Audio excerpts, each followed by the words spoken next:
Roman अभियान के बाद शायद पहले देश अराजकता में गिर गया और दो कुलों अर्थात हमदान और हिमयार ने राजत्व का दावा किया। उन्होंने शिबा और धूरैदान के राजा की उपाधि ग्रहण की।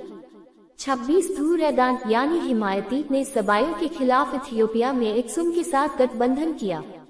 27 बाकिल के प्रमुख और सबा और धूरैदान के राजा एल शरीर यहदिब ने हिमायतियों और हबशात यानी एक्सुम के खिलाफ सफल अभियान शुरू किए। एल शरीर को अपने अभियानों पर गर्व था और उन्होंने अपने नाम के साथ यहदिब शीर्षक जोड़ा, जिसका अर्थ है दमन करने वाला। वह अपने दुश्मनों को टुकड़ों में काटकर मार डालता था।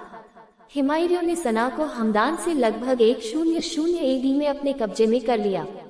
29 हालांकि हाशदी जनजातियों ने उनके खिलाफ विद्रोह कर दिया और 180 के आसपास सना को वापस हासिल कर लिया। 275 तक ऐसा नहीं था कि शिमार या हरीश ने हद्रामौत और नजरान और तिहामा पर विजय प्राप्त की। इस प्रकार यमन को एकीकृत किया और हिमायती शासन को मजबूत किया। 3132 हिमायरियों ने बहुदेववाद को खारिज कर दिया और रहमानवाद नामक एकेश्वरवाद के एक सर्वसम्मत रूप का पालन किया। 35354 में रोमन सम्राट कॉन्स्टेंटियस द्वितीय ने हिमायरियों को ईसाई धर्म में परिवर्तित करने के लिए थियोफिलोस द इंडियन के नेतृत्व में एक दूतावास भेजा। 34 फिलोस्टोर्गियस के अनुसार स्थानीय यहूदियों ने मिशन का विरोध किया। इस्लामी परंपराओं के अनुसार राजा असद द परफेक्ट ने यथ्रिब के यहूदियों का समर्थन करने के लिए एक सैन्य अभियान चलाया। 37 अबू करीब असद, जैसा कि शिलालेखों से ज्ञात है, ने लखमीद्स के खिलाफ जागीरदार किंदा का समर्थन करने के लिए केंद्रीय अरब या नज्द में सैन्य अभियान का नेतृत्व किया। 38 हालांकि उनके लंबे शासनकाल से यहूदी धर्म या यथ्रिब का कोई सीधा संदर्भ नहीं पाया गया। लगभग 50 वर्षों तक शासन करने के बाद अबू करीब असद की मृत्यु 445 में हुई। 39-515 तक हिमयार धार्मिक आधार पर तेजी से विभाजित हो गया और विभिन्न गुटों के बीच भयंकर संघर्ष ने एक्सुमाइट हस्तक्षेप का मार्ग प्रशस्त किया। अंतिम हिमायती राजा मुदी करब याफिर को उनके यहूदी प्रतिद्वंद्वियों के खिलाफ एक्सुम द्वारा समर्थन दिया गया था। 40 लखवी फारस का एक गढ़ था जो ईसाई धर्म जैसे धर्मांतरण करने वाले धर्म के प्रति असहिष्णु था।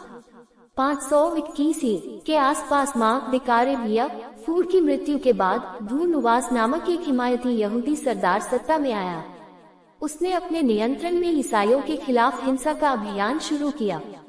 धूनवास ने बीजांटिन व्यापारियों को मार डाला, जफर मिचच को एक आराधनालय में बदल दिया और विजय के अन्य कार्यों के अलावा इसके पुजारियों को मार डाला। 4243 उसने मोर्चा के बंदरगाह शहर की ओर कूच किया, 14,000 लोगों को मार डाला और 11,000 को बंदी बना लिया।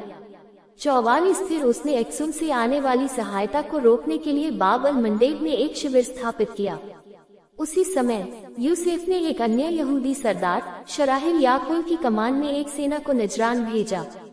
शराहिल को किंदा और मदिच जनजातियों के बेदुइनों से सुदृढ़ीकरण मिला था। ब्लेडी ने अनुमान लगाया कि वह संभवतः बीजांटिन यहूदी समुदायों के खिलाफ बीजांटिन हिंसा की कहानियों से प्रेरित था। अपने क्षेत्र में मौजूद ईसाइयों के खिलाफ राज्य हिंसा का अभियान शुरू करने के अपने फैसले में ईसाई स्रोत धूनुवास को एक यहूदी कट्टरपंथी के रूप में चित्रित करते हैं, जबकि इस्लामी परंपराओं का कहना है कि उन्होंने लगभग 20,000 ईसाइयों को ज्वलन तेल से भरी खायों में फेंक दिया और उन्हें जिंदा जला दिया।